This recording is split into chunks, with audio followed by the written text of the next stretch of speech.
Merci, Frère Neville. Que le Seigneur te bénisse abondamment. Et bonsoir, mes amis. C'est un grand privilège d'être de retour ici, dans ce bâtiment encore ce soir, et de sentir l'infaillible présence de notre Seigneur, comme il l'a promis.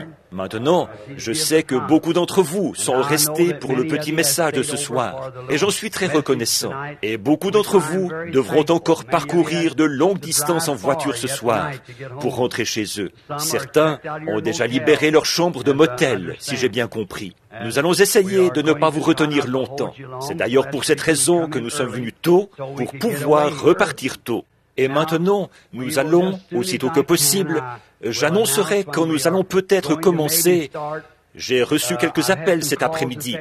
On veut savoir quand nous allons aborder ces livres ou ces chapitres. Je pense que, si le Seigneur le veut, j'aimerais, la fois prochaine, là, aborder les 7 sceaux de l'Apocalypse et les 7 sceaux naturels. Et puis, si nous finissons à temps, traiter des 7 sceaux qui sont sur le revers du livre. Voyez? Or ça pourrait prendre un peu de temps. Vous voyez, il y a 7 sceaux qui sont ouverts. Il y a 7 fléaux, 7 trompettes, tous ces 7. Et nous pourrons traiter de ces sceaux-là en premier. Mais sur le revers, là, le livre est scellé de 7 sceaux. Daniel a entendu les voix, les tonnerres, et il lui était défendu d'écrire. Jean, il lui était défendu d'écrire. Mais c'était scellé sur le revers du livre, c'est-à-dire après que tous les mystères du livre ont été annoncés et révélés. Si vous remarquez, dans Daniel, là, il est dit que les mystères, au jour de ces voix, le mystère de Dieu devait être dévoilé en ce temps-là. Voyez? Le mystère, qui Dieu est, comment il a été fait chair, toutes ces choses devaient être dévoilées en ce temps-là. Et alors nous sommes prêts pour les 7 sceaux sur le revers du livre, qui n'ont même pas été révélés à l'homme, qui ne sont même pas écrits dans la Bible, mais ils devront concorder parfaitement avec le reste de la Bible. Et je pense que ce sera quelque chose de glorieux. Donc, maintenant, nous allons essayer de nous dépêcher pour pouvoir finir. Merci à chacun de vous pour votre gentillesse et pour votre présence et pour tout ce que vous avez fait. Nous vous remercions beaucoup. Et maintenant, j'espère que nous ne vous retiendrons pas trop longtemps ce soir, parce que vous êtes si patient. Vous restez assis, vous restez debout. Ma femme disait, là-bas au fond, elle parlait d'hier soir, elle disait, j'ai même vu des femmes assez corpulentes. Elles étaient debout, leurs vêtements trempés, debout. Elles saisissaient avidement chaque parole. C'est pour ça que j'aime rester sous l'onction du Saint-Esprit, parce qu'alors, quand on se présente devant ces gens, on leur dit la pure vérité, voyez, et absolument rien d'autre que la vérité. Et alors, ils pourront s'appuyer là-dessus, et tout ira bien. Maintenant, je vous prie de m'excuser pendant quelques instants. Je suis parti un peu tôt ce matin. Les magnétophones ne sont pas en marche en ce moment et dans un instant, j'indiquerai aux frères qui enregistrent à quel moment commencer l'enregistrement. Je voudrais terminer le compte à rebours, prendre 5 minutes pour le faire avant de repartir. J'ai oublié et je suis parti. J'étais tellement emballé ce matin que je suis parti sans rien dire à ce sujet. Mais je vous ai laissé un peu comme ça. C'était quoi le compte à rebours? Voyez, je sais que nous sommes en plein compte à rebours. Mais c'est quoi ce compte à rebours? Voyez, si vous ne savez pas ce qu'est le compte à rebours, alors vous serez un peu déconcerté.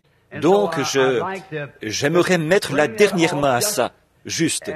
Essayez de parler sur le même ton que ce matin pour terminer cette bande maintenant, afin que la bande puisse sortir.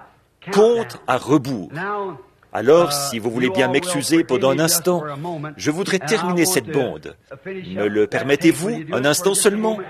Après quoi, nous commencerons l'autre. Alors les frères qui enregistrent, s'il vous plaît, mettez votre magnétophone en marche maintenant. De différents endroits, tout juste rentrés là, nous avons passé des moments merveilleux au cours des 3 derniers messages. Nous avons parlé au sujet de différentes doctrines et d'autres choses que nous avons exprimées. Je viens de me rappeler à l'instant que je dois laisser un petit espace ici pour que vous qui vous occupez de l'enregistrement, vous puissiez changer de bande. Je vais vous dire quand ce sera le moment de commencer l'enregistrement. Bien.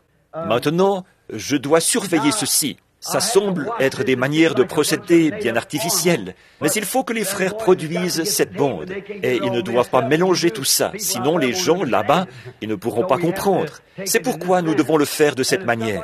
Alors, si quelqu'un veut bien sortir du local et me faire signe, là, du junior, quand ils seront prêts à changer de bande. Merci beaucoup, mes amis, je le répète, pour toutes vos gentillesses et tout. Très bien. Maintenant, nous sommes prêts. Vous pouvez commencer l'enregistrement. Que le Seigneur vous bénisse. Nous sommes heureux d'être de nouveau ici, dans le tabernacle ce soir. La salle est bondée. Il y a beaucoup de monde. Debout ce soir encore.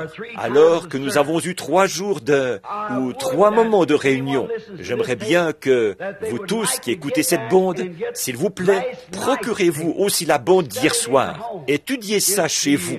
Il est question de l'étape actuelle du ministère que le Seigneur m'a donné. Et plus particulièrement, j'aimerais que les ministres écoutent ça avant que j'aille à leur église et que je me rende chez eux. Donc, j'aimerais qu'ils aient ça. Bon, ce matin, nous avons traité du sujet compte à rebours. L'Église prête pour le départ. Et maintenant, ce soir, Dieu voulant, nous traitons du sujet dans sa présence. Et oh, combien nous remercions Dieu du privilège que nous avons de pouvoir venir dans sa présence. Mais d'abord, je voudrais que vous preniez tous avec moi, dans vos Bibles, le prophète Ésaïe, le chapitre 6 du prophète Ésaïe.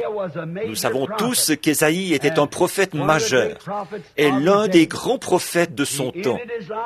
Il est mort scié avec des cils, rendant ainsi témoignage en martyr à la puissance du Dieu Tout-Puissant.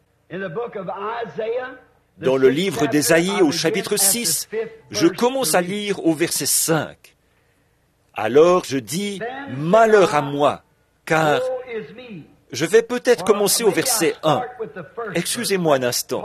Commençons au verset 1 et lisons jusque vers le verset 8. L'année de la mort du roi Osias, je vis le Seigneur assis sur un trône très élevé, et les pans de sa robe remplissaient le temple. Des séraphins se tenaient au-dessus de lui, ayant chacun 6 ailes, 2 dont il se couvrait la face, 2 dont il se couvrait les pieds, et 2 dont il se servait pour voler.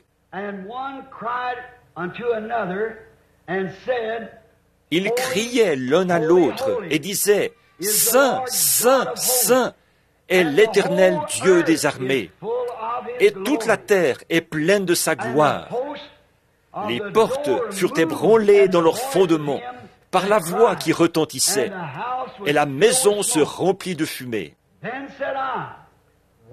Alors je dis, « Malheur à moi, je suis perdu, car je suis un homme dont les lèvres sont impures. J'habite au milieu d'un peuple dont les lèvres sont impures. Et mes yeux ont vu le roi, l'Éternel des armées. »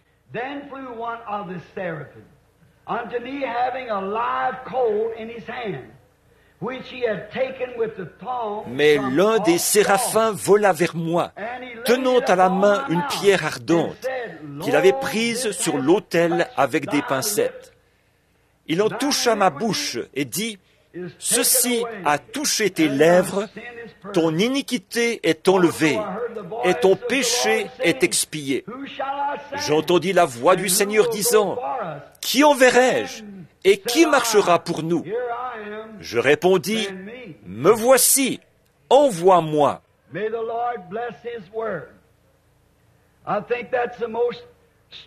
Que le Seigneur bénisse sa parole.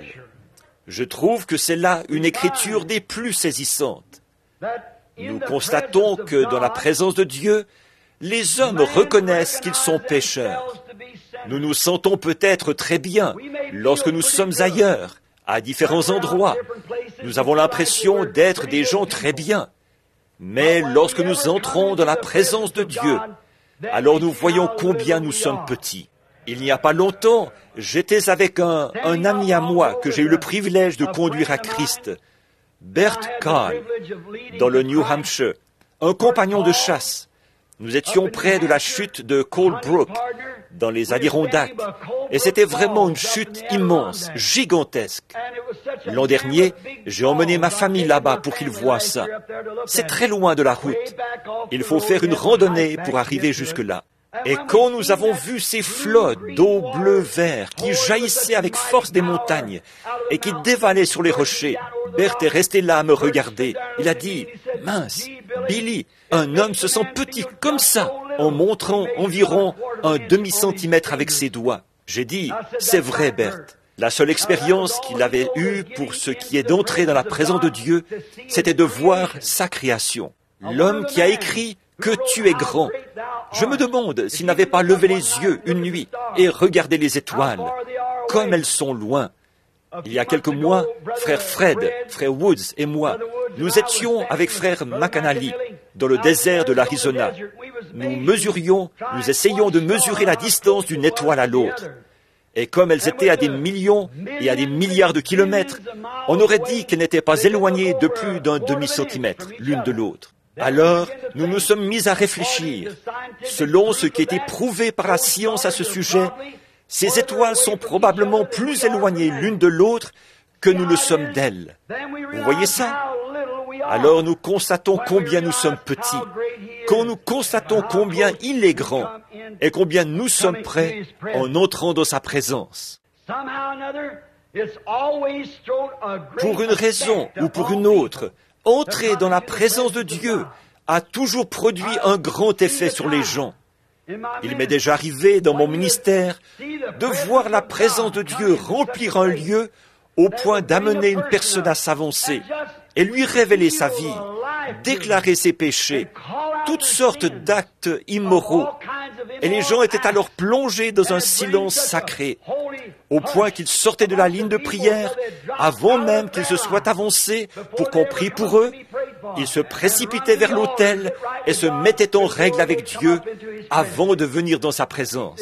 Vous voyez, il y a quelque chose qui fait que, quand on entre dans la présence de Dieu, ça provoque des choses. J'ai vu des personnes qui étaient étendues sur des lits de camp et sur des civières.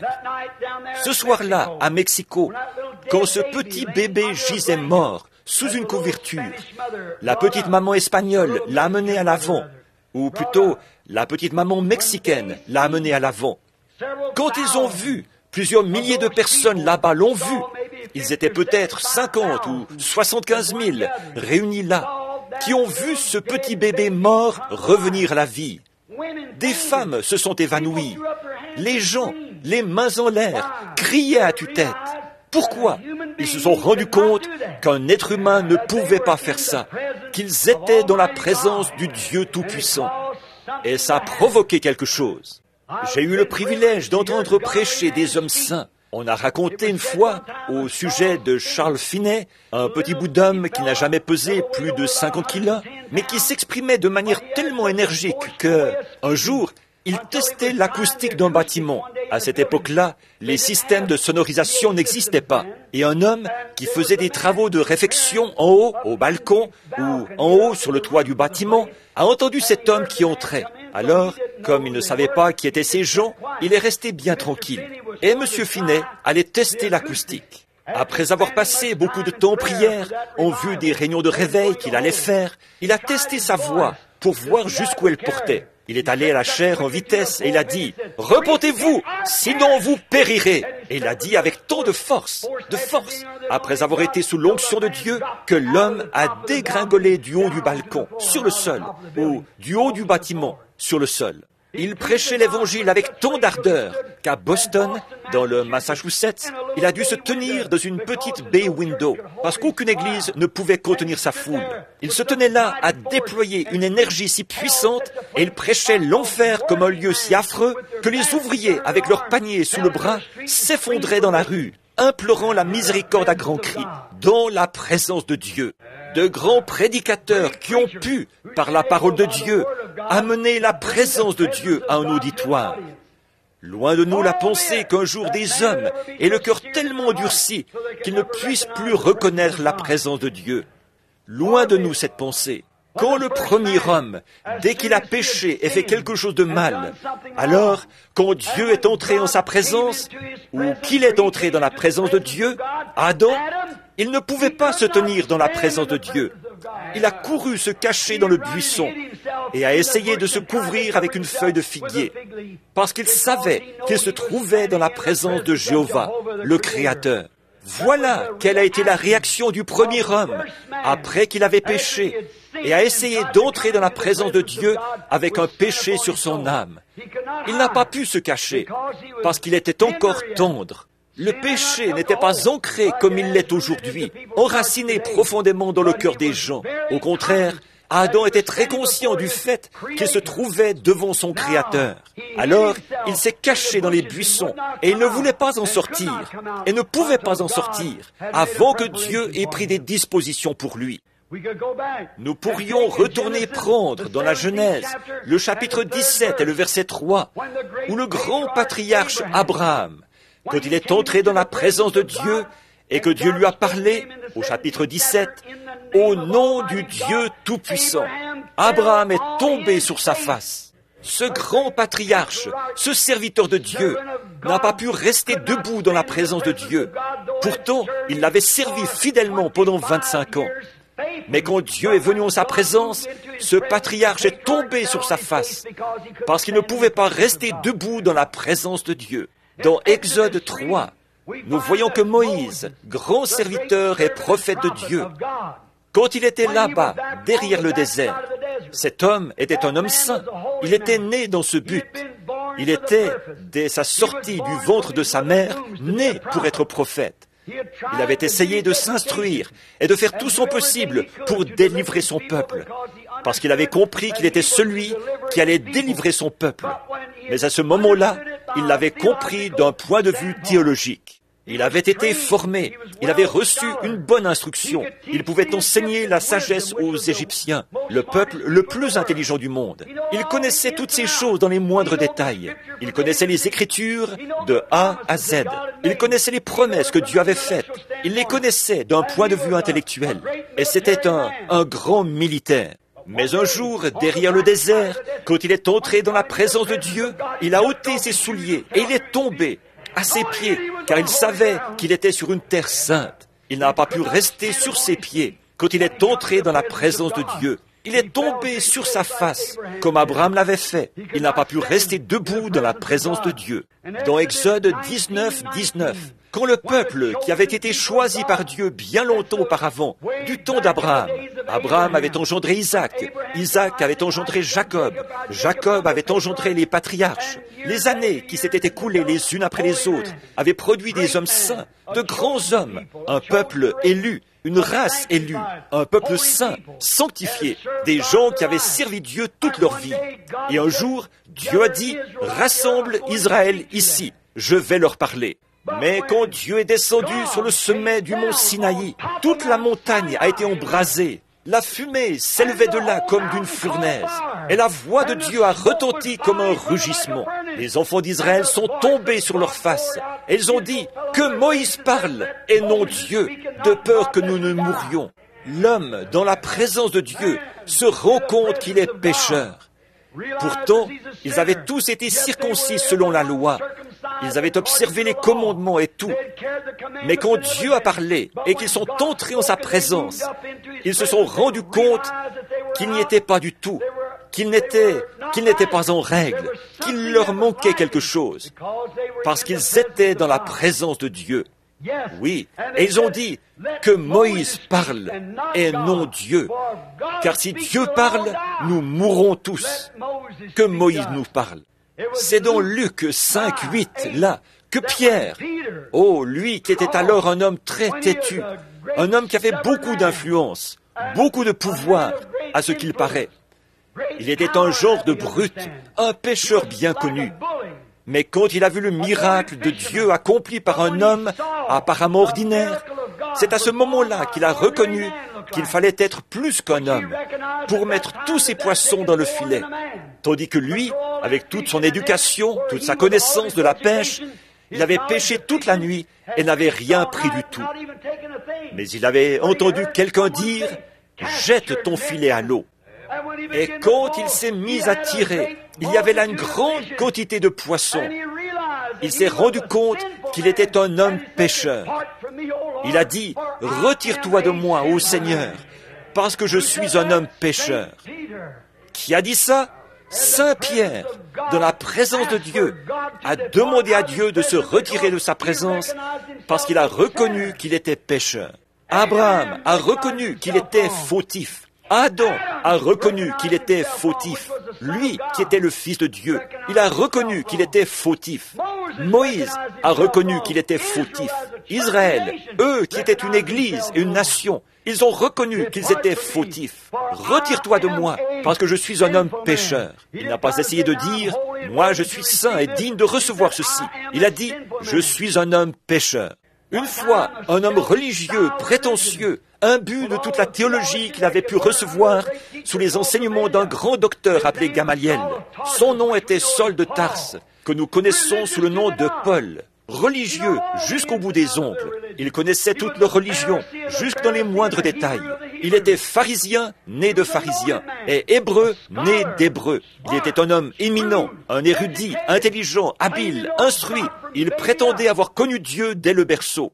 Mais un jour, pendant qu'il était en route vers Damas, cette colonne de feu a brillé sur lui, et il est tombé à ses pieds, par terre, dans la poussière. Et il a dit, « Seigneur, que veux-tu que je fasse ?» Toute sa grande formation théologique, toute son instruction, ça ne valait rien du tout lorsqu'il s'est tenu dans la présence de Dieu. J'aimerais m'arrêter ici un instant pour vous dire que c'est encore la même chose. Vous avez peut-être un doctorat en théologie, peu importe ce que vous êtes. Vous êtes peut-être assidu à l'église depuis votre enfance. Vous avez peut-être accompli tous les actes religieux qui existent. Mais une fois dans la présence de Dieu, vous vous sentirez tellement petit et tellement nul. Paul s'est rendu compte qu'il avait tort. Et il est tombé par terre, sous cette influence et cette puissance. Quand il a levé les yeux et vu le Dieu même qu'il avait prêché et auquel il s'était opposé, qu'il avait cru connaître et qu'il a constaté qu'il avait tort, il est tombé à la renverse par terre parce qu'il était dans la présence de Dieu.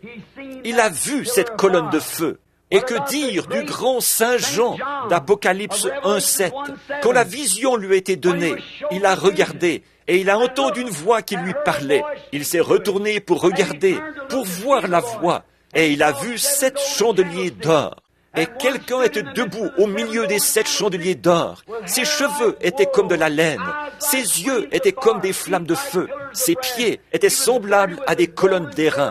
Il avait une ceinture d'or sur la poitrine. Et il s'appelait la parole de Dieu.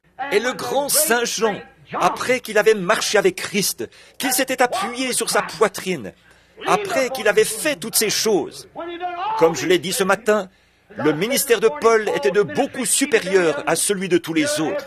Voici Jean, après qu'il avait marché avec Jésus, parlé avec lui, dormi avec lui, mangé avec lui. Mais là, quand il l'a vu debout, dans cet état glorifié, il dit qu'il est tombé à ses pieds comme un homme mort. Amen. Pensez-y. Nous pouvons venir à l'église et parler et louer Dieu et tout. Mais, ô frères, quand nous le verrons venir, dans nos cœurs, ce ne sera plus pareil. Nous pensons peut-être que nous accomplissons notre devoir religieux du fait que nous allons à l'église et que nous payons nos dîmes. Nous pensons peut-être que nous observons les lois de l'église et que nous récitons tous les credos. Mais il suffit qu'une fois nous le regardions, lui, et tout est changé, du tout au tout. Oui, ça, c'est sûr. Ce grand homme, Saint Jean, un si grand homme, la Bible dit, dans Apocalypse 1:7, qu'il est tombé comme un homme mort. Après 3 ans et demi de communion fraternelle avec Christ, il a été l'un de ceux qui ont écrit les épîtres. Il avait écrit à son sujet. Il avait mangé à la même table que lui. Il avait dormi sur le même lit que lui. Et il avait fraternisé avec lui partout où il était allé. Mais là, quand il s'est retourné pour le voir, il n'y avait plus de vie en lui. Il est tombé comme un homme mort, sur le sol ou par terre. Bien, nous voyons Ésaïe dans Ésaïe 6:5, comme nous venons de le lire. Ce grand et puissant prophète, il est l'un des plus grands prophètes de la Bible. Il y a 66 livres dans la Bible, il y a 66 chapitres dans Ésaïe. Ésaïe commence à la Genèse, le milieu d'Ésaïe présente le Nouveau Testament, la fin d'Ésaïe présente le millénium. Exactement, la Genèse, le Nouveau Testament et l'Apocalypse. C'est parfait. Ésaïe a été l'un des prophètes majeurs. Mais un jour, il s'était reposé sur Osias, le grand roi. Osias lui avait été ôté et il était déprimé. C'était un bien brave homme. C'était un homme juste et bon. Puisque ce roi, juste, un bon roi, l'avait reconnu comme un homme saint et l'avait gardé dans son temple. Ésaïe avait des visions, il était prophète. Ésaïe prêchait la parole, il était ministre. Ésaïe était un homme saint. Mais un jour, dans le temple, il est tombé en extase et il a vu la gloire de Dieu. Il a vu les anges qui avaient des ailes dont ils se couvraient la face, des ailes dont ils se couvraient les pieds et des ailes dont ils se servaient pour voler. Il criait « Saint, Saint, Saint est le Seigneur Dieu, le Tout-Puissant ». Ce prophète s'est rendu compte qu'il n'était rien. Il a dit « Malheur à moi, car je suis un homme dont les lèvres sont impures. » Un prophète, un des plus puissants prophètes de la Bible, l'un d'entre eux. Je suis un homme dont les lèvres sont impures, et j'habite au milieu d'un peuple dont les lèvres sont impures. Malheur à moi, car je vois la gloire de Dieu. Et il a dit que lorsque cet ange a crié, les poteaux du temple ont été ébranlés. Frère, ça vous fera... Ce ne sera pas seulement les poteaux du temple qui seront ébranlés, mais les cieux et la terre tout entiers seront ébranlés quand il reviendra. Les montagnes s'enfuiront et la mer disparaîtra, avec ces cris « Cachez-nous devant la face de celui qui est assis sur le trône !» Ce sera un temps terrible. Je te le dis, mon ami pécheur, tu ferais mieux de t'examiner. C'est vrai. Alors, Ésaïe a dit « Malheur à moi ! Je suis un homme dont les lèvres sont impures, et j'habite au milieu d'un peuple impur. Et ces gens ont les lèvres impures.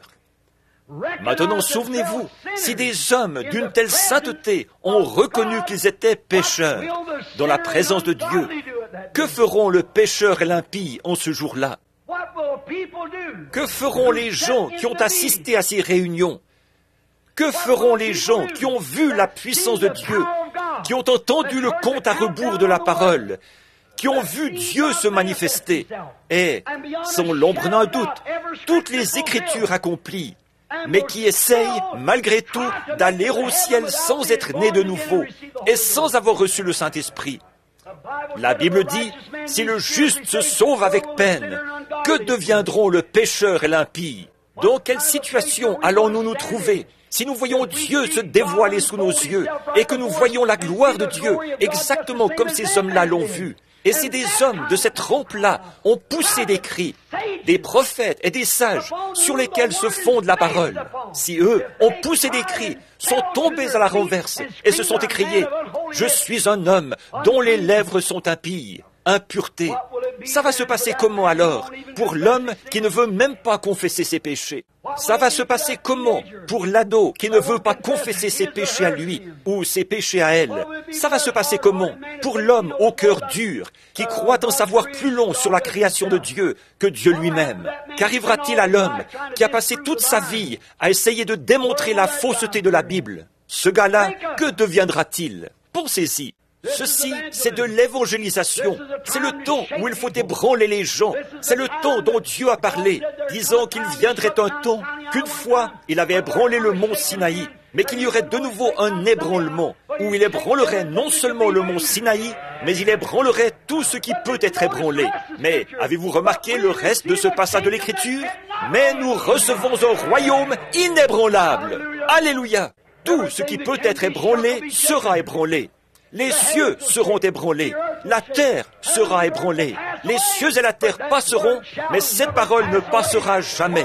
Car sur ce roc, je bâtirai mon église, et les portes du séjour des morts ne prévaudront jamais contre elle. Tout ce qui peut être ébranlé sera ébranlé.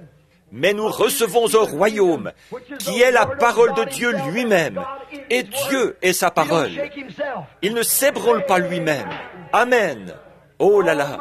Mais nous recevons un royaume inébranlable. Il ne peut pas être ébranlé, a dit Paul, l'écrivain hébreu. Une personne pareille et un homme pareil, en un moment pareil, et ce qu'ils ont ressenti.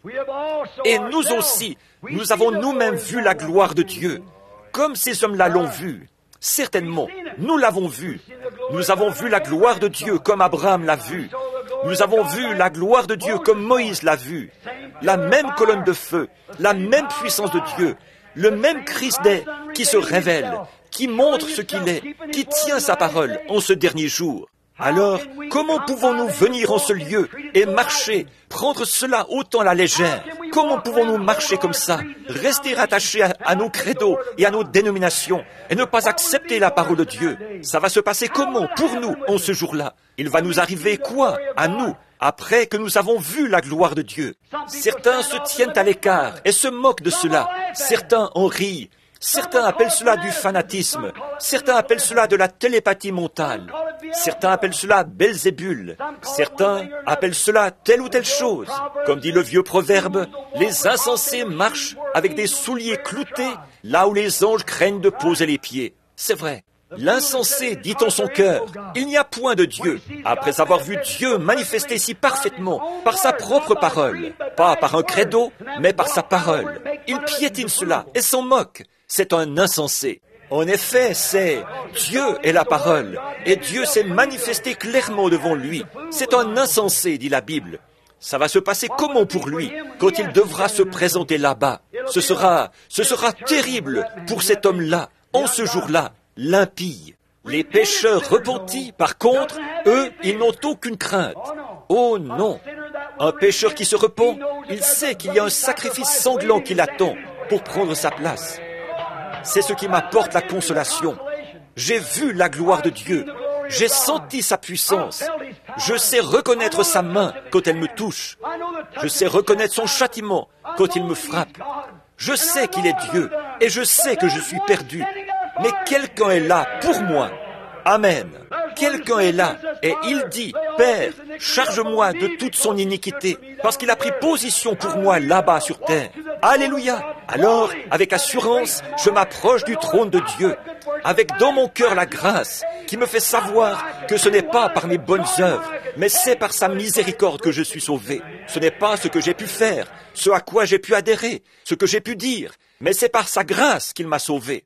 Ce n'est pas étonnant que le poète qui a saisi ça se soit écrié « Grâce étonnante, qu'il est doux le son qui a sauvé un misérable comme moi. J'étais perdu, mais maintenant j'ai été retrouvé. Aveugle, mais maintenant je vois. » Comment est-ce que moi, je pourrais un jour aller au ciel? Comment est-ce que vous pourriez aller au ciel? Nous ne le pouvons pas, nous. Il n'y a aucun moyen pour nous d'y aller. Mais il y a quelqu'un qui a frayé le chemin, et il est le chemin. Et comment arrivons-nous jusqu'à lui? Nous avons tous été baptisés dans un seul esprit, son esprit à lui, pour former un seul corps, qui s'élèvera comme en orbite.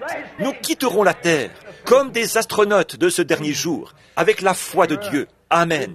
Bien sûr, les pécheurs repentis n'ont pas à s'inquiéter. Quelqu'un est là à leur place. Oh, donc, après que nous sommes entrés dans sa présence, maintenant, et que nous reconnaissons que nous avons été dans sa présence, car nous l'avons vu faire les choses qu'il faisait quand il était ici sur terre. Comment reconnaissez-vous la vigne que vous regardez? Parce qu'elle en porte le fruit. Comment reconnaissez-vous l'Église que vous fréquentez? Par le fruit qu'elle porte. Jésus a dit, « Celui qui croit en moi fera, lui aussi, les œuvres que je fais. » Voici les signes qui accompagneront ceux qui auront cru. Alors nous voyons bien qu'il ne nous a jamais destinés à aller établir des dénominations. Il ne nous a jamais destinés à aller établir des credos. Au contraire, il nous a mis en garde contre de telles choses. Car quiconque en retranchera quoi que ce soit ou y ajoutera quoi que ce soit, il lui sera retranché sa part du livre de vie. Voyez ? Donc, nous n'avons pas été destinés à faire quoi que ce soit d'autre que de nous en tenir à cette parole. Et si un homme a été envoyé par Dieu, il s'en tiendra à la parole. Parce que Dieu ne peut envoyer que par sa parole. Voyez, il doit s'en tenir à sa parole. Alors, quand nous entrons dans sa présence, quand un homme entre une fois dans la présence de Dieu, il est changé pour toujours. Si en lui, un changement est possible. En effet, certaines personnes peuvent entrer dans la présence de Dieu et n'y prêter aucune attention. Lui, il n'était pas destiné à la vie. Mais s'il a été prédestiné par Dieu, dès que le premier contact se fait, il le reconnaît. Un feu se déclenche. Regardez cette petite prostituée là-bas en Samarie. Ce jour-là, cette femme, elle était mal en point, mentalement et physiquement. Nous savons ça. Mais aussitôt qu'elle a vu s'accomplir ce signe du Messie, elle a dit, « Nous savons que le Messie viendra faire ces choses. Tu dois être son prophète. » Il a dit, « Je suis le Messie, dont il a été écrit qu'il viendrait. » Elle l'a reconnu. Elle n'a plus posé une seule question. Elle s'est vite mise en route. Elle avait une responsabilité. Elle savait que si elle avait découvert cela et qu'elle était entrée dans la présence de Dieu, elle avait le devoir d'en parler à quelqu'un d'autre. Alléluia! C'est vrai. Tout homme qui entre dans la présence de Dieu a cette responsabilité devant Dieu. À partir de cette minute-là, il doit en parler à quelqu'un d'autre. Regardez Abraham, regardez Moïse, regardez Pierre, regardez Paul. Aussitôt qu'ils sont entrés dans la présence de Dieu, ils ont reconnu qu'ils étaient pécheurs et ils ont scellé leur témoignage en donnant leur vie. Regardez cette petite femme, elle ne tenait plus en place. Elle est allée dans la ville et elle a dit aux hommes, « Venez voir l'homme qui m'a dit ce que j'ai fait. Ne serait-ce point le Messie ?» Ils n'ont pas pu nier cela parce que c'était l'Écriture, certainement. Oui, on se doit de le faire. Un homme, là, on a la responsabilité d'en parler aux autres, comme Moïse l'a fait, comme Pierre l'a fait, comme Paul l'a fait. Après ces choses, vous avez vu ce qu'il en est, et vous êtes entrés dans sa présence. Vous avez cette responsabilité. Le message doit être transmis à quelqu'un d'autre. Vous ne pouvez vraiment pas garder le silence là-dessus. Vous devez l'apporter à quelqu'un d'autre. Je me rappelle une sœur âgée qui était ici dans le temps, la mère de frère Graham Snelling. Elle s'asseyait ici à l'église. Elle chantait « Je viens de traverser, je cours, je cours, je cours, je viens de traverser, et je ne tiens plus en place. » Elle venait de découvrir quelque chose. Je suis allé à une petite église de gens de couleur, ici, à Louisville, et ils étaient tous debout, ils chantaient « Je monte le chemin du roi, je viens le trouver, et je me suis engagé sur ce chemin. » Il y a quelque chose qui fait que, quand vous trouvez Christ, vous ne pouvez plus vous taire. Jusqu'à la fin de vos jours, vous êtes une personne changée. En effet, lorsque la vie et la vie se rencontrent, cela produit une lumière éclatante. C'est vrai. Lorsque l'ampoule est connectée avec le fil, si l'ampoule est en bon état, elle va forcément répandre de la lumière. Lorsque le courant et l'ampoule s'unissent, tout ce qu'elle peut faire, c'est diffuser la lumière. Elle ne peut pas faire autrement. De même, quand un homme ou une femme ont été prédestinés à la vie éternelle et qu'ils voient le courant de Dieu passer dans l'ampoule, cette ampoule répandra de la lumière partout où elle le pourra. Vous n'êtes peut-être qu'une ampoule de 10 watts, tout au plus, mais vous allez diffuser toute la lumière que vous avez. Si vous n'êtes pas une 500 watts, diffusez la lumière d'une 10 watts. Répandez votre lumière, que votre lumière luise ainsi devant les hommes, afin qu'ils voient vos bonnes œuvres et qu'ils glorifient le Père qui est dans les cieux. Oui, monsieur. Lorsqu'un homme entre en contact avec Dieu, il reconnaît qu'il ne vaut rien. Comment un homme peut-il marcher comme ça, en se vantant de son importance et de tout ce qu'il a pu faire, alors qu'il n'est rien? Il n'est rien au départ. Un jour, à Memphis, de le Tennessee, je ne pense pas que c'était à Memphis. C'était à l'un des endroits, là-bas. J'étais avec frère Davis. Je faisais des réunions de réveil. C'était peut-être à Memphis. Et nous sommes allés dans un stade. Et ils avaient là, ce n'était pas un stade, c'était un genre de musée d'art. Et ils avaient là les grandes statues qu'ils avaient acquises, provenant de différentes régions de la terre, représentant Hercule et différentes choses, et ce que de grands artistes avaient peint. Et puis, ils présentaient là l'analyse d'un homme qui pesait 70 kilos. Savez-vous quoi? Combien il vaut? 84 cents. C'est tout ce qu'il est. 84 cents. C'est la valeur de tous les éléments chimiques dont il est composé. Il contient juste assez de lait de chaux pour asperger un nid de poule. Il contient un tout petit peu de calcium, un peu de potasse. Le tout se vendrait 84 cents. Mais nous prenons bien soin de ces 84 cents et nous les dorlotons. Il y avait 2 jeunes hommes qui se trouvaient là, et l'un a regardé l'autre. Il a dit, « Jim, on ne vaut pas grand-chose, hein ?» Il a dit, « Non, vraiment pas, Jean. » J'ai dit, « Mais un instant, les gars, vous avez en vous une âme qui vaut 10 000 mondes, qui peut être rachetée par la puissance de Dieu. Il suffit de l'accepter. » L'homme, quand il voit ces choses, il a la responsabilité d'en parler à d'autres. Je l'ai vu quand j'étais encore tout jeune. J'y ai consacré toute ma vie. Mon seul regret, c'est que je n'ai qu'une seule vie. Je souhaiterais en avoir 10 000. Même si j'avais une éternité, je voudrais toujours en parler aux gens, parce que c'est la chose la plus glorieuse que j'ai jamais trouvée. Si vous lisez dans Ézéchiel 33, au chapitre 33 d'Ézéchiel, une sentinelle avait été placée sur une tour, et cette sentinelle avait toute la ville sous sa responsabilité. Amen. Maintenant, réveillez-vous, réveillez votre conscience spirituelle un instant, pendant que je m'arrête sur ce passage de l'Écriture. Cette sentinelle devait être un homme formé à ça. Il fallait qu'il sache ce qu'il fait, car à quelque distance qu'il soit, dès qu'il se pointait, que l'ennemi se pointait, il pouvait le détecter. Il pouvait reconnaître leur marche, il pouvait reconnaître leur couleur, il pouvait reconnaître leurs hommes de troupe. Aussi loin que les yeux humains puissent voir, lui, il voyait tout ça. Et il était au-dessus de tous les autres, parce qu'il avait été formé pour reconnaître l'ennemi. Et Dieu le rendait responsable du sort de toute la ville. Sentinelle, que dis-tu de la nuit? Alléluia! C'est comme ça que sont les soldats de Dieu aujourd'hui. Ils sont formés dans la parole. Quand surgit quelque chose qui présente une touche de raffinement, qui présente autre chose que l'Écriture, ils avertissent leur assemblée. Tout ce qui n'est pas la Bible, tout ce qui n'est pas de Dieu, comme d'avoir des soupers où on sert de la soupe, des soirées dansantes et tout le reste, pour payer les pasteurs. Ces pratiques-là sont mauvaises. Jouer au loto et avoir des soirées de cartes dans les églises, c'est mal. Et la vraie sentinelle sur la muraille, celui qui est déjà entré dans la présence de Dieu, s'il n'est pas sur la muraille, s'il est seulement censé être sur la muraille, cette muraille-là n'est peut-être pas plus haute que le reste de l'assemblée. Mais s'il est la sentinelle qu'il faut, Dieu l'élève très haut, dans des sphères que les autres n'atteignent jamais. Mais il veille sur le troupeau, et Dieu exige ça de lui. L'homme de Dieu qui est dans la présence de Dieu et qui sait que Dieu est Dieu, qui sait que Dieu tient sa parole et qui regarde Dieu se manifester, faire son devoir et tenir sa parole. Alors peu importe combien d'organisations ou de dénominations cherchent à démolir cela, lui, il reconnaît les hommes de troupe de l'ennemi. Amen. Il sait ce qu'il faut dire à l'assemblée, la vraie sentinelle. Si nous avons confessé qu'il existe, si nous avons été dans sa présence et que nous avons confessé nos péchés, ils sont effacés du livre de son souvenir. Personne d'autre que Dieu ne peut faire ça.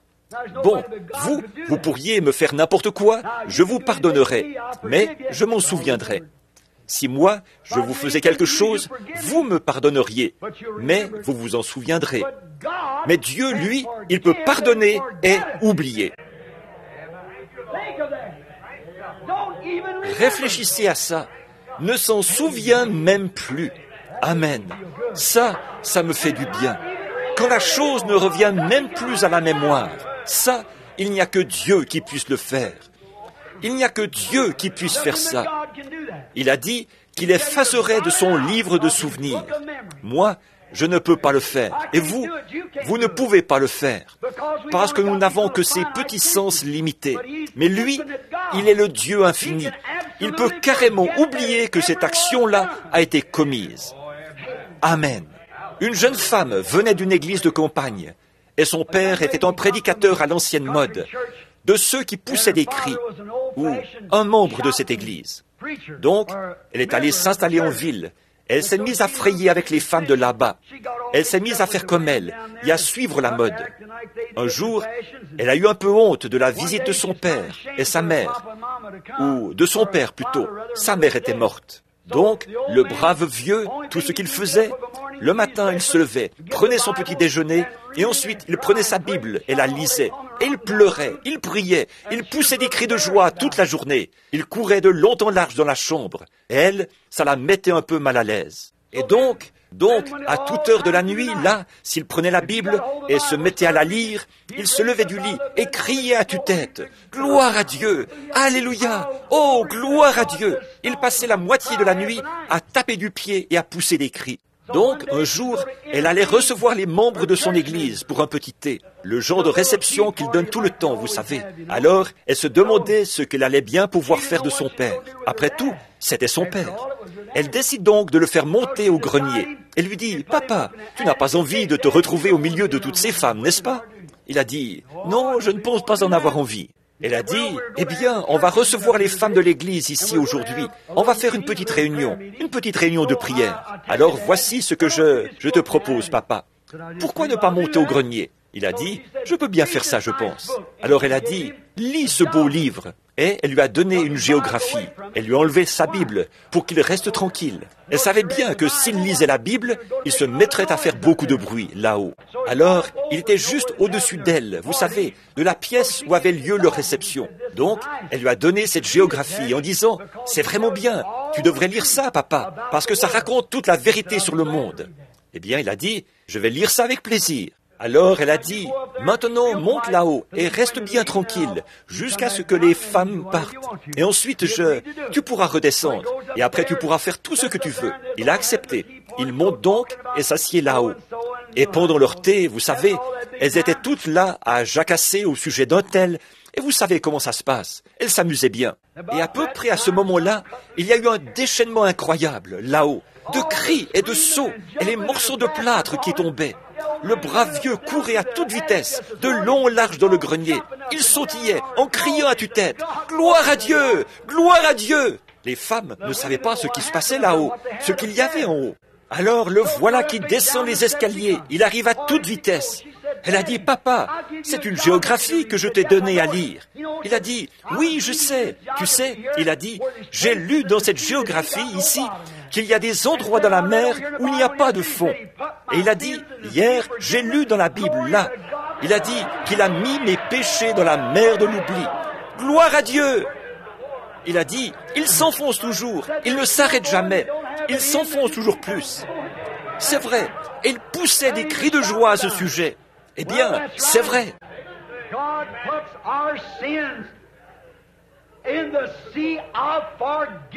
Dieu met nos péchés dans la mer de l'oubli. Il les efface. Et c'est comme si ce n'était jamais arrivé. Oh là là! Alors nous nous tenons là, par la grâce de Dieu, par Jésus-Christ, notre Seigneur, pur et saint, aussi saint que lui était saint. Parce qu'il ne me voit pas quand je me présente là. Il voit son propre Fils. La seule manière pour lui de voir, il ne peut pas me voir, parce que je suis en son Fils. Et il ne voit que son Fils. N'est-ce pas merveilleux? Nous n'avons plus à penser au péché. Tout est disparu. C'est sous le sang. Oui, monsieur. Nous n'avons plus à nous tracasser à ce sujet. C'est complètement sorti de la mémoire de Dieu.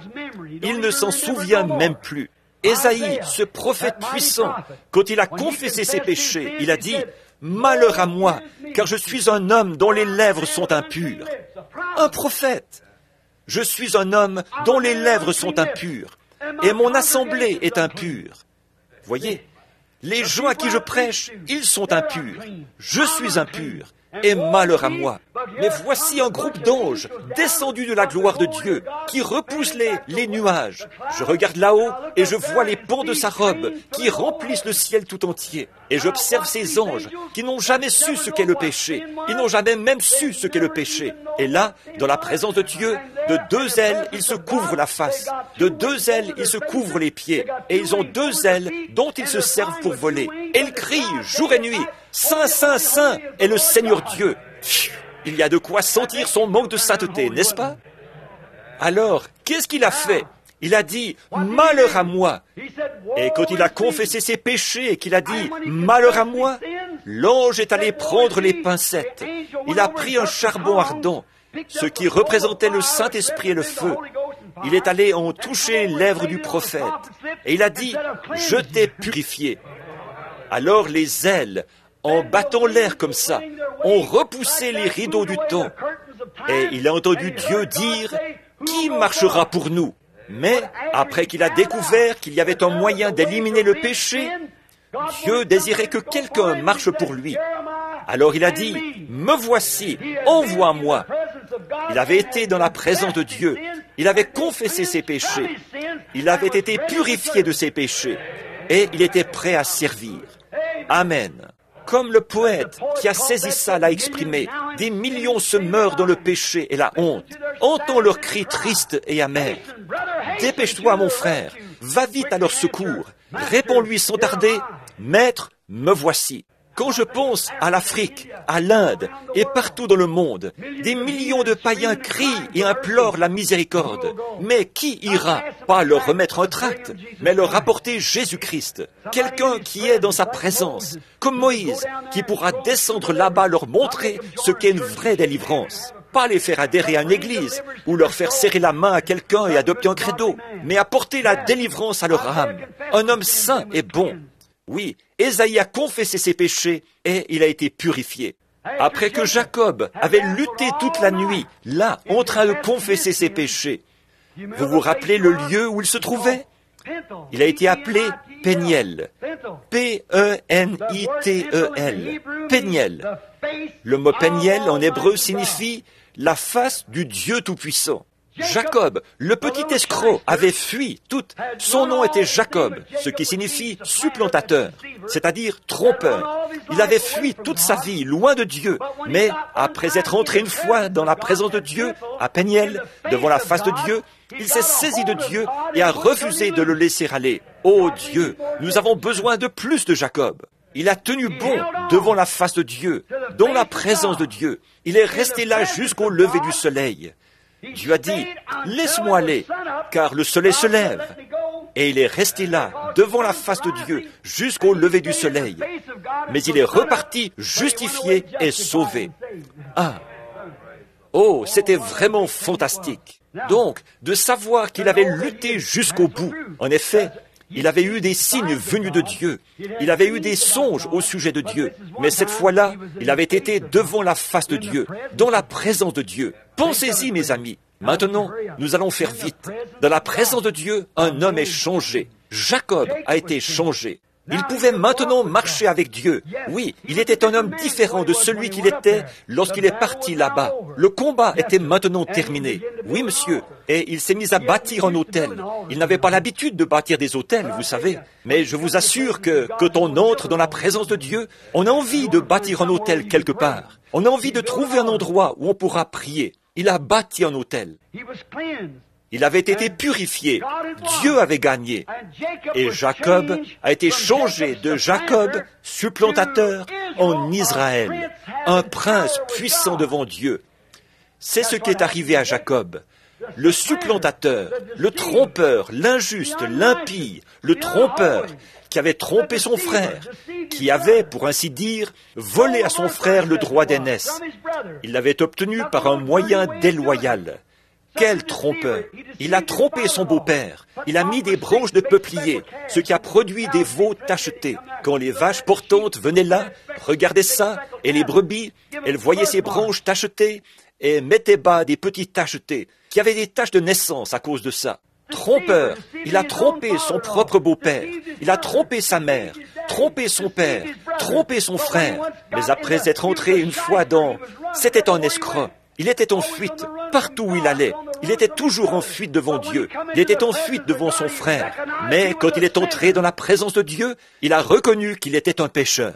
Qu'est-ce qu'il a fait? Qu'est-ce qu'il a fait?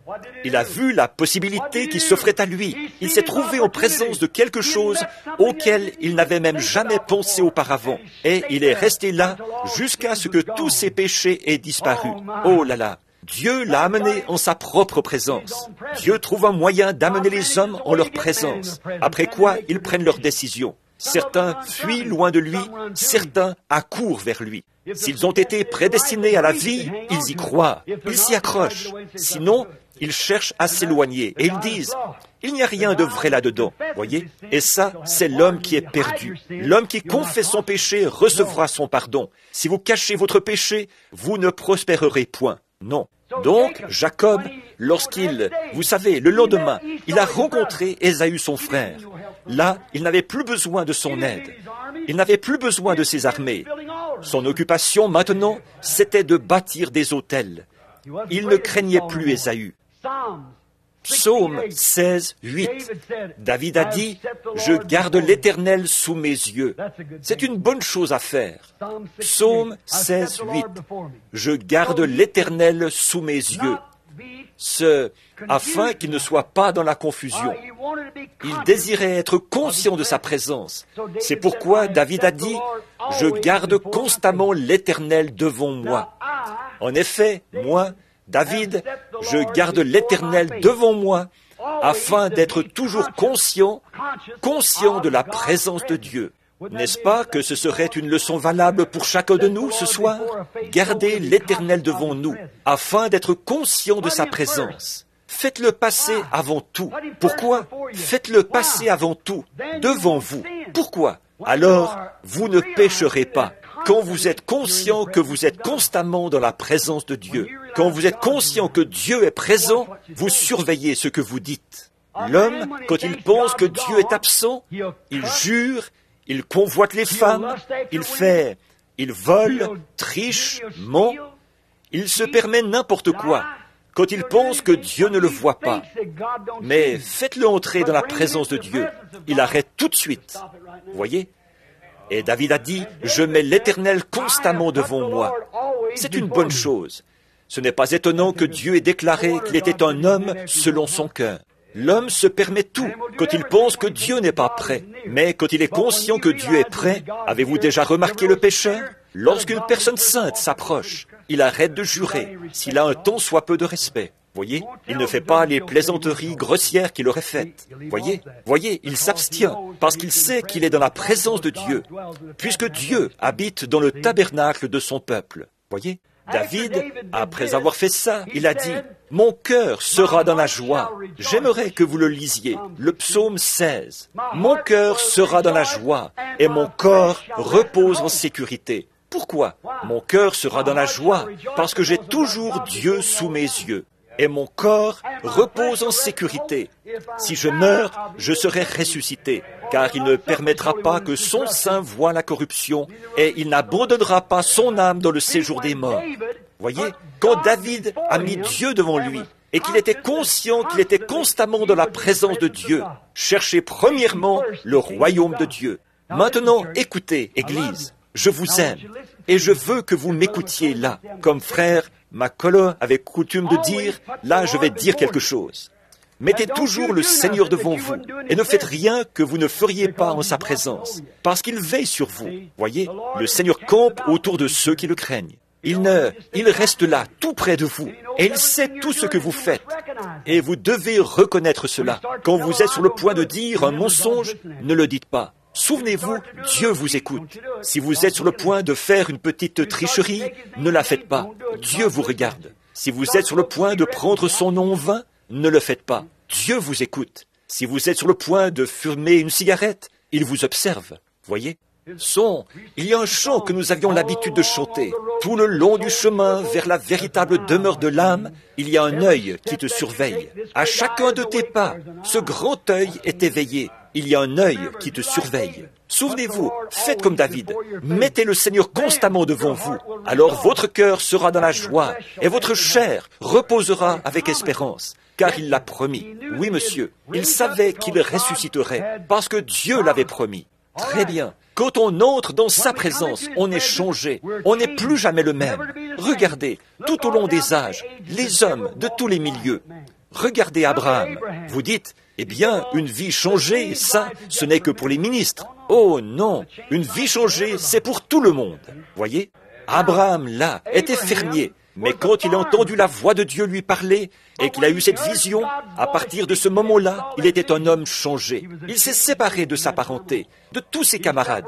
Et il a marché comme un pèlerin et un étranger dans un pays étranger jusqu'à la fin de sa vie, habitant sous des tentes, parce qu'il confessait ouvertement qu'il cherchait la cité dont Dieu était l'architecte et le constructeur.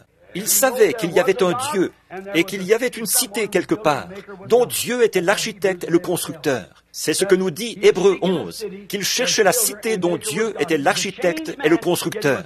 C'était un homme changé, lui qui n'était pourtant qu'un simple fermier. Mais il a eu une vision et il est entré dans la présence de Dieu. Et à partir de ce moment-là, il était un homme changé. Moïse, lui, était berger. Mais quand il est entré dans la présence de Dieu, il a été un homme changé. Il avait été un lâche. Il avait fui Pharaon. Pourtant, il avait toute une armée derrière lui. Mais voilà qu'avec un bâton à la main, il est retourné là-bas et a pris le contrôle de tout le pays. Voyez? Pourquoi? Il était entré dans la présence de Dieu. Il était un homme changé, un berger. Pierre, un pêcheur, qui ne savait rien de la pêche, ou qui ne savait rien de Dieu. Attraper des poissons, c'était probablement tout ce qu'il savait faire. Mais quand il est entré dans la présence de Dieu, et qu'il a vu le grand Créateur, qui a pu créer des poissons, quand il lui avait dit de jeter les filets pour pêcher, il n'y avait pas de poissons à cet endroit. Il venait de retirer ses filets. Mais il lui a dit, « Sur ta parole, Seigneur, je crois que tu es le Fils de Dieu, et si je jette le filet, tu m'as dit de le faire. Sur ta parole, parce que toi et ta parole, c'est la même chose. Je jette le filet. » Et quand il s'est mis à tirer, il a dit, « Retire-toi, Seigneur, je suis un homme pécheur. » Voyez, un pécheur, Pierre. Après avoir rencontré Christ, il n'a plus jamais été le même. Après, il était tellement fidèle à Dieu que les clés du royaume lui ont été données. Oui, monsieur. Paul, un pharisien prétentieux, instruit et formé dans toute la religion du monde d'alors, un des érudits les plus reconnus du pays. Mais quand il s'est trouvé en présence de cette colonne de feu, un jour, du Dieu qu'il avait persécuté par ignorance, c'était un pharisien. Il ne croyait pas que Dieu était un homme. Il savait que Dieu était la colonne de feu. Elle avait conduit son peuple hors d'Égypte. Elle avait été avec eux depuis le début. Mais quand il a vu cette colonne de feu, il est tombé sur sa face. Et il a entendu une voix qui a dit, « Saul, pourquoi me persécutes-tu » Il a dit, « Qui es-tu, Seigneur » Il a dit, « Je suis Jésus. » Il était un homme, celui qui a dit, « Comment avez-vous été baptisé » Il avait été dans la présence de Dieu. À partir de ce moment-là, il était un homme changé. Il avait été dans la présence de Dieu. Ça change un homme. Charles G. Finney, un avocat, un grand avocat de Philadelphie.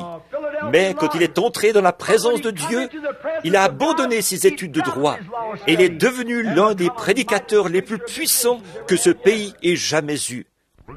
Un prédicateur, parce qu'un jour, il est entré dans la présence de Dieu. Il s'est dit, à un certain moment, qu'il allait étudier en vue du ministère. Vous connaissez son livre, J'ai son autobiographie. Il est allé prier. Il croyait être prédicateur. Il avait ce désir. Il voulait prêcher et il avait préparé quelques sermons qu'il essayait de prêcher. Un jour, il a quitté son cabinet pour aller prier. Il est allé dans les bois. Il s'est agenouillé derrière un vieil arbre abattu par le vent. C'est là qu'il allait chaque après-midi. Très religieux, mais il ne croyait pas à cela. Deux femmes de l'Église lui disaient toujours, « Monsieur Finney, nous prions pour que vous receviez le Saint-Esprit. » Il disait, « Je l'ai, le Saint-Esprit. » Il disait, « Je suis prédicateur. » Elle disait, « Monsieur Finney, vous êtes un grand homme et vous avez une très bonne maîtrise de la parole, mais vous avez besoin du Saint-Esprit. Nous prions pour vous. » De gentilles petites femmes. Donc, il a continué comme ça. Donc, chaque jour, il allait derrière le cabinet où il travaillait avec son patron et tous ses collègues. Il quittait son cabinet d'avocat et il allait prier quelque part. Un jour qu'il était là-bas en train de prier, il a entendu un craquement de branches. Il a pensé que c'était son patron qui venait, qui le cherchait. Il s'est relevé d'un bond. Il était en train de dire, « Seigneur Dieu, je crois en toi. » Et il y a eu un craquement de branches. Il s'est relevé, il a regardé autour de lui pour voir ce qui avait produit ce craquement de branches. Et c'est à ce moment-là qu'il est entré dans la présence de Dieu. Il a compris que ce craquement de branches, c'était dans un but. Il s'est tenu là, les larmes coulant sur ses joues. Il a dit, « Ces femmes ont peut-être raison. J'ai honte d'être vu en train de parler à mon Dieu, mais je considère comme un honneur d'être vu en train de parler à mon patron. Mon Seigneur, ne vaut-il pas bien plus que mon patron ?» Il a dit, « Seigneur, pardonne-moi et remplis-moi du Saint-Esprit. » Il s'est mis à crier à tue-tête. Il a poussé des cris de joie. Il était dans la présence de Dieu. Il est vite rentré en ville, à son cabinet. Il s'est mis à crier si fort qu'il s'est retiré derrière la porte. Il a dit, « Seigneur, je vais jeter un opprobre sur toi. Cache-moi ici jusqu'à ce que ça me passe. » Pourquoi? Il était entré dans la présence de Dieu. C'était un homme changé. Les sermons qu'il avait l'habitude de prêcher, il prêchait ces mêmes sermons et des âmes s'avançaient à l'autel. Voyez, il avait été dans la présence de Dieu. Moody, un petit cordonnier qui savait à peine son alphabet. C'est vrai, sa grammaire laissait à désirer. Quelqu'un lui a dit un jour, Votre grammaire laisse vraiment à désirer, Monsieur Moody. Il a dit, mais je gagne des âmes avec. Alors, un jour, dans les journaux, le rédacteur en chef allait écrire quelque chose dans le journal. Il est allé voir comment cet homme arrivait à captiver des foules dans de telles conditions. Une espèce de petit homme, chauve et tout, la barbe qui descendait très bas, du genre bedonnant. C'était un homme qui ne payait vraiment pas de mine. Donc, ce journal lui a fait toute une critique. Ça disait, je ne vois vraiment pas ce que qui que ce soit peut trouver d'intéressant chez Dwight Moody. Ça disait, il est laid, sa voix est criarde, il a la barbe qui lui descend jusqu'à la taille, il est chauve comme une citrouille. Et ça disait, comment est-il possible que quelqu'un aille là-bas trouver quoi que ce soit d'intéressant chez Moody? Donc, l'organisateur des campagnes Moody est tombé sur cet article. Il a dit, « Regardez, Monsieur Moody, je vais vous lire ça. » Moody n'aurait pas été capable de le lire lui-même. Alors, il lui a dit, « Je vais vous lire cet éditorial. » Et c'est ce qu'il avait écrit. Moody s'est contenté de hausser les épaules. Il a dit, « Bien sûr que non. C'est Christ qu'ils viennent voir. » Un point, c'est tout. Pourquoi?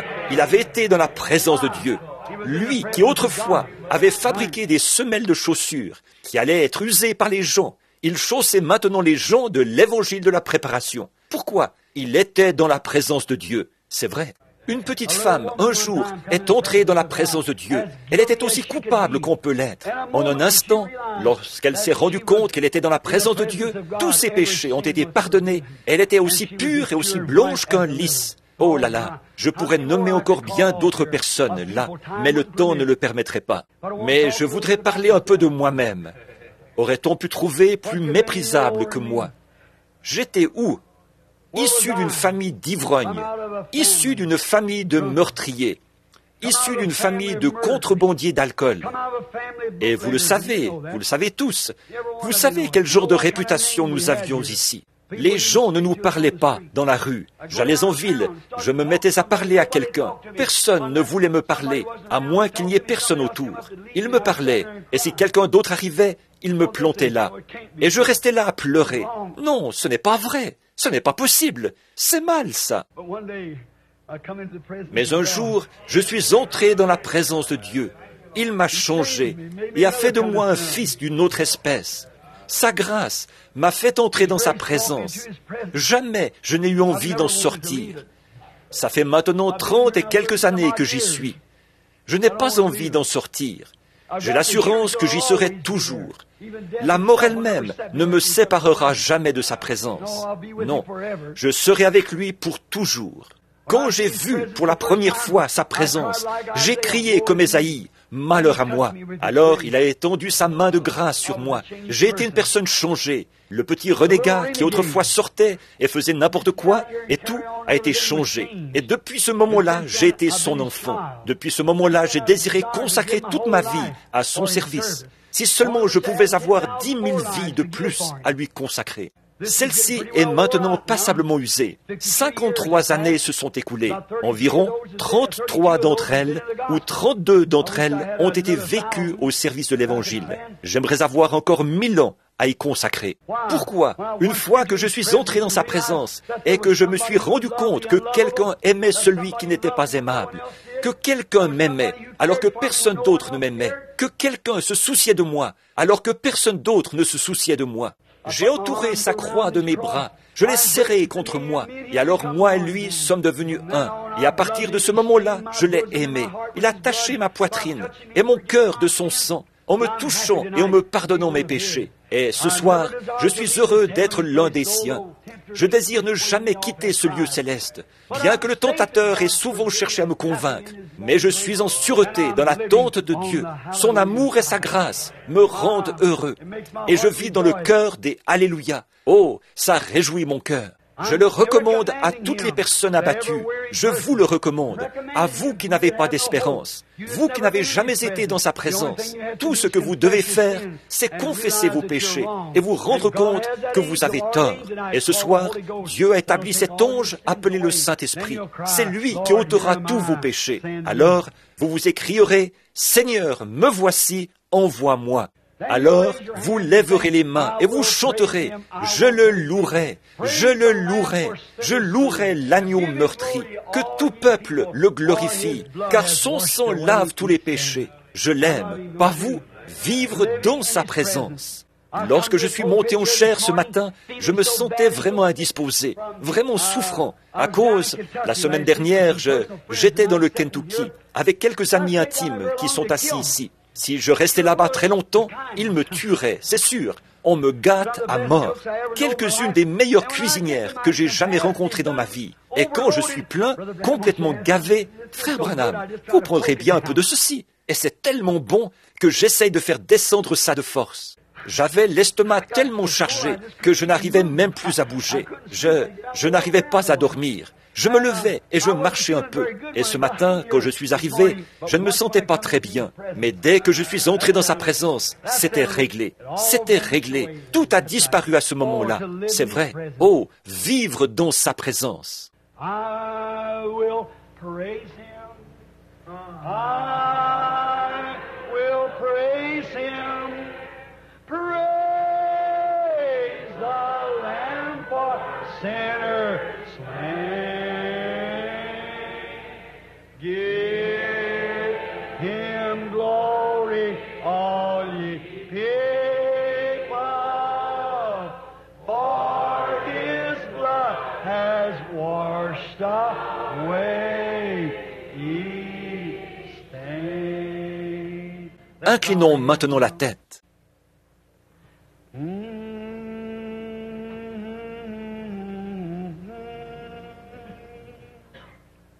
For he's done so much for me. He's forgiven my transgression, and his blood has washed my sin. I will praise him. I will praise him. Praise the Lamb for sinners slain. Give him glory, all ye people, for his blood has washed away ye stain.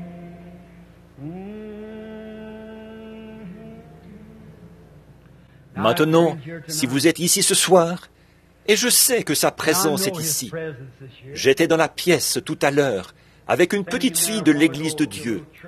Le Saint-Esprit est venu sur moi pendant que je priais pour cette petite. Ses parents étaient descendus du camping de l'Église de Dieu d'Anderson. Et le surveillant là-bas, il savait que cet enfant, les docteurs avaient déclaré qu'elle pourrait, c'était inévitable, elle allait bientôt mourir de la leucémie. La petite, gentille petite, était maintenant en phase terminale. Elle est venue là derrière et elle a tendu vers moi sa petite main, tout enflée à cause des aiguilles et de tout ce qu'on y avait injecté, et toute bleue. J'ai posé mon regard sur elle, j'ai eu une vision. Les parents venaient de lire un livre là-bas. Ils ne savaient rien de ces choses. Le surveillant général là-bas au camp leur a parlé, disant qu'il fallait amener l'enfant ici. Il voulait revenir au moment où nous ferions un service de guérison. Et j'ai dit, amenez l'enfant maintenant. Je me sentais conduit. Pendant que j'étais là dans la pièce, le Saint-Esprit est retourné en arrière et a retracé les antécédents de l'enfant. Il a raconté comment tout ça était arrivé, ce qu'ils avaient fait. Il a signalé que l'ambition de la petite était d'être pianiste. Et sa mère s'est presque mise à hurler. Et son père a dit, c'est la vérité de Dieu. Ils sont assis là, dans leur voiture, en train d'écouter ceci. Ils n'ont pas pu entrer. Ils sont assis là, en train d'écouter ceci en ce moment. Là, un grand voile est apparu, une ombre suspendue au-dessus de l'enfant. Et j'ai dit, Satan, tu es vaincu. Ô Dieu, tu ne fais pas exception de personne. Par la puissance de ta résurrection, et en tant que ton serviteur, je chasse ce démon hors de cet enfant. Une grande lumière éclatante a brillé au-dessus d'elle. C'était terminé. Amen. Eh bien, il est digne de toute louange, ça c'est sûr. Il connaît toutes choses. Il connaît votre cœur. Et vous savez ce que vous pensez. Lui aussi, il le sait. S'il y a un petit péché qui s'accroche à vous ce soir et que vous ne voudriez pas entrer dans la présence de Dieu avec cette chose-là accrochée à vous, voulez-vous, une fois encore, lever la main pour dire « Frère Branham, priez pour moi. Je désire être dans sa présence en ce jour-là, exempt de toute culpabilité. Que Dieu vous bénisse. Il y a beaucoup de mains. Dieu les voit dans sa présence. Maintenant, je vais vous dire ce qu'il faut faire. Maintenant, écoutez bien attentivement. Faites ce que David a fait. Mettez le Seigneur devant vous, maintenant même. Mettez le Seigneur entre vous et ce péché. Quel que soit ce petit péché qui vous colle à la peau.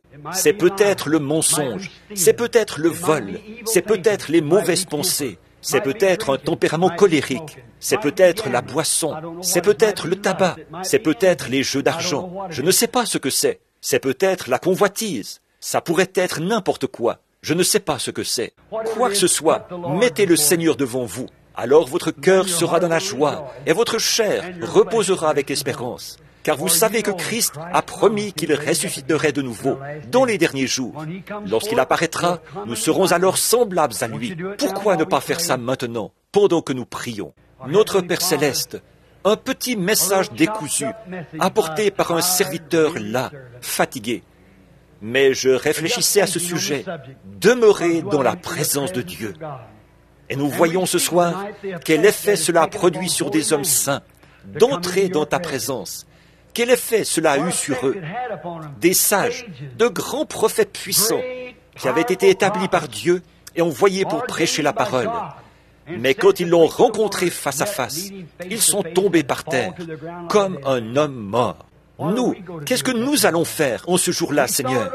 Nous avons bien réfléchi là-dessus. Nous y avons réfléchi. Une quarantaine ou une cinquantaine de mains y ont réfléchi, Seigneur. Puisque ces gens viennent de lever la main, ou les cœurs qu'il y a derrière ces mains y ont réfléchi, à leur rencontre avec lui, depuis que nous parlons. Eux, qu'est-ce qu'ils feraient s'ils devaient le rencontrer? Mes mains à moi, Seigneur, sont levées. Qu'est-ce que je vais faire? En effet, Père, je commets beaucoup de fautes. Je viens de confesser mon péché ce matin, devant l'Église, comme je te l'ai confessé au sommet de la montagne l'autre matin, quand il faisait grand vent et qu'il neigeait. Et là-haut, au sommet de la montagne, oh, combien j'ai crié à toi, et je t'ai supplié de me pardonner ma stupidité. Et combien j'appréhendais de venir devant mes frères, alors que certains d'entre eux me considèrent comme ton serviteur prophète. Et Seigneur, ça me coûtait terriblement de venir devant eux pour leur parler d'un acte stupide, que j'ai pu faire une chose pareille. Mais, ô Dieu, il est salutaire pour mon âme, que je confesse mes péchés et que je ne les cache pas. Alors, pour être honnête envers toi et sans reproche devant les gens, je l'ai confessé, Seigneur. J'ai tort, j'ai complètement tort. J'implore pardon. Et puis, Père, j'ai été lent à agir dans des choses qui te concernaient, lent à te servir. Souvent, j'aurais peut-être pu continuer plus longtemps, mais je ne le faisais pas. Père, je confesse mes péchés. Je veux que l'ange de Dieu me purifie de cela par le sang de Jésus. D'autres mains se sont levées ce soir. Peut-être que certaines personnes n'avaient encore jamais demandé pardon. Mais je suis sûr d'une chose. Si nous confessons nos péchés, Dieu les effacera, les mettra dans la mer de l'oubli et ne s'en souviendra plus jamais. Alors, Père, je confesse les miens, de m'être mal conduit devant ces gens. Je ne me suis pas comporté comme un serviteur de Christ. Non, je craignais que cet homme soit fâché contre moi, en pensant que je ne voulais pas l'offenser. Mais je ne pensais pas à ce que j'étais en train de te faire, à toi, Seigneur. Alors là, je te prie de me pardonner. Et maintenant, Père, je sais que si je demande pardon, j'obtiens le pardon. Tu as mis toutes ces choses dans la mer de l'oubli, et tu ne t'en souviendras plus jamais. Oh Dieu, je suis reconnaissant pour cela, et je te prie de permettre que toutes les personnes ici, qui ont devant eux un péché, n'importe quel péché qui leur colle à la peau, fait qu'ils s'en défassent et qu'ils mettent le Seigneur devant eux, comme David l'a fait. Car nous nous écrions maintenant, « Malheur à moi, car j'ai vu la gloire de Dieu. Je suis un homme dont les lèvres sont impures, ou une femme, ou une jeune fille dont les lèvres sont impures, un garçon ou autre. Quoi que nous soyons, nous sommes impurs, et nous implorons le sang de Jésus-Christ, le sacrifice approprié, de nous purifier de tout péché, afin que nous puissions demeurer à jamais dans sa présence.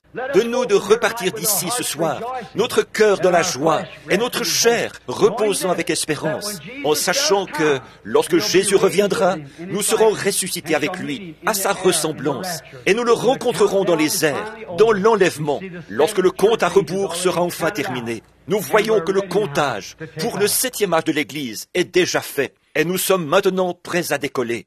Nous te prions, ô Dieu, avant que tu fermes la porte, s'il y a quelqu'un ici ce soir qui n'est jamais entré, puisse-t-il faire vite, se hâter d'entrer, car nous sentons que la porte de la miséricorde, qui sépare la miséricorde et le jugement, est en train de se fermer. Ceux qui accepteront la miséricorde entreront. Ceux qui refuseront d'entrer devront subir le jugement. Dieu ferme la porte. Qu'aucun de ces pécheurs repentants ne trouve une porte fermée ce soir. Puissions-nous tous obtenir le pardon et la miséricorde au nom de Jésus-Christ. Et maintenant, Père, aux malades et aux affligés, à ceux qui ont des besoins, je prie que ta grâce fournisse tout ce dont ils ont besoin. Puissent-ils entrer en Christ, dans sa présence. Placez Christ, la promesse. Il a été blessé pour mes transgressions, c'est-à-dire mes péchés. C'est par ses meurtrissures que je suis guéri. Alors je place le Seigneur devant ma maladie. Il est à ma droite, je ne chancellerai point. Alors j'avance avec assurance, confessant que je suis guéri. C'est par ses meurtrissures que je suis guéri.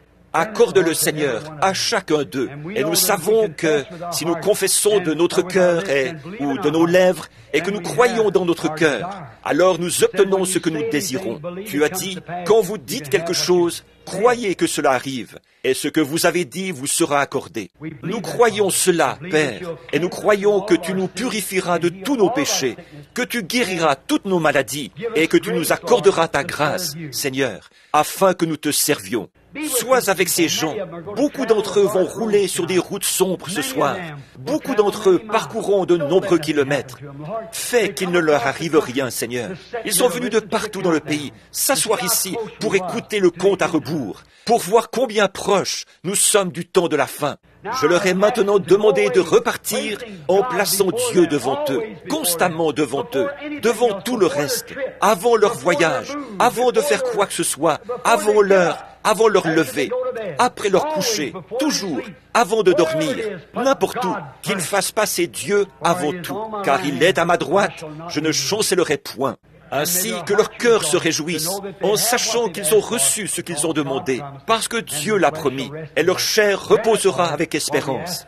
Accorde-le, Seigneur, car nous te le demandons au nom de Jésus-Christ. Amen. I will praise him. I will praise him. Praise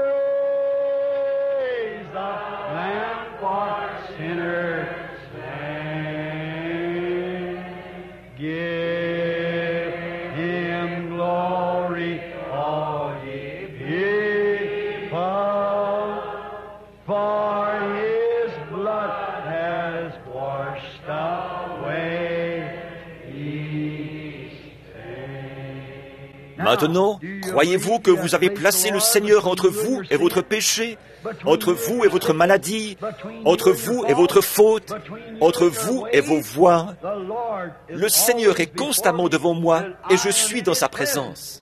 La prochaine fois que je serai sur le point d'allumer une cigarette, le Seigneur est devant moi. La prochaine fois que je serai sur le point de convoiter, le Seigneur est devant moi. La prochaine fois que je serai sur le point de dire quelque chose de mal, le Seigneur est devant moi. La prochaine fois que je serai sur le point de dire une méchanceté, le Seigneur est devant moi. Et je ne chancellerai point. Amen. Je vais vivre dans sa présence chaque jour, dans mes rapports avec les gens, chaque jour dans mes conversations. Je vais marcher comme si le Seigneur est devant moi, parce que ce soir, je l'ai mis devant moi. Je ne chancellerai point.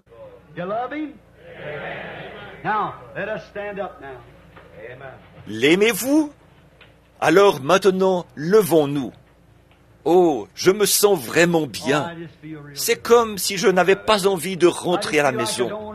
Et vous savez, il n'est que, 20h35. J'ai fini à peu près 2 heures plus tôt que d'habitude. N'est-ce pas merveilleux? Oh là là. Mais maintenant, en repartant, souvenons-nous que nous devons nous revêtir du nom de Jésus, comme d'un bouclier contre tous les pièges. Et quand les tentations surviennent, cherche à nous faire oublier ça, murmurer simplement son saint nom en priant.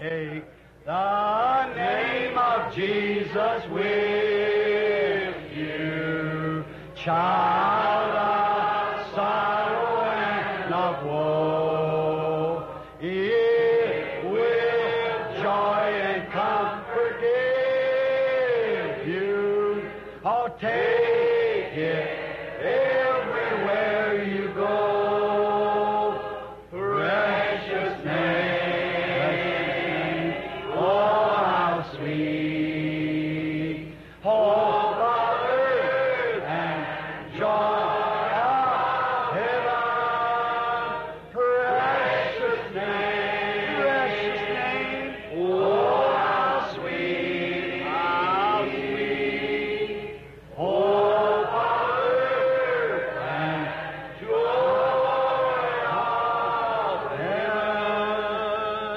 combien apprécie notre pasteur, frère Neville. N'êtes-vous pas reconnaissant au Seigneur pour cet homme bon et honnête, un homme de tous les jours qui croit l'Évangile? Et il fait un travail vraiment formidable, en obéissant au commandement de Dieu, en prêchant la parole et en veillant à ce que cette grande atmosphère spirituelle règne dans l'Église en tout temps. Souvenez-vous, je suis descendu par la côte Est, j'ai traversé le Sud, je suis remonté par la côte Ouest, j'ai traversé le Canada, et je n'ai pas rencontré une seule église qui soit aussi spirituelle que cette église ici. Elles se sont dégradées, oui, soit qu'elles sont tombées dans le fanatisme, ou qu'elles se sont embarquées dans toutes sortes de galères, ou qu'elles sont tellement froides qu'on ne peut plus les remuer. Voilà tout. Maintenant, vous aimez-vous les uns les autres? Oh, serrez-vous la main les uns les autres et dites « Gloire au Seigneur, gloire au Seigneur, gloire au Seigneur, gloire au Seigneur, gloire au Seigneur, sœur, gloire au Seigneur. » Content que vous soyez venus, frère. Gloire au Seigneur, sœur. Que Dieu vous bénisse. Bien, que Dieu vous bénisse. Très bien, que Dieu vous bénisse. Je sais ce qu'il vous faut. Que Dieu vous bénisse. Que Dieu vous bénisse. Take the name of Jesus with you as a shield from every snare. When temptations round you gather, what do? Breathe that holy name in prayer. Precious name.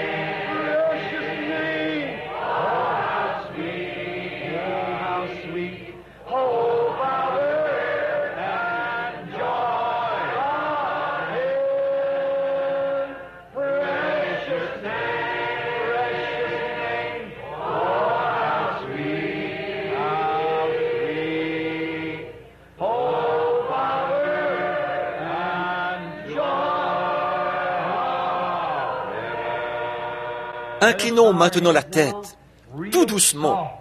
Ne l'oublions pas, là. Chantons encore ce couplet.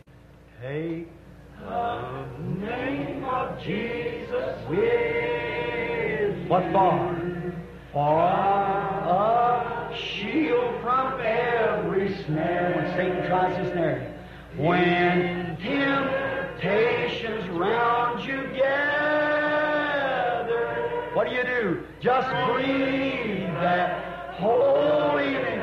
For the Lord is before my face, I shall not be moved. Precious name, precious name. Oh, how sweet. Oh,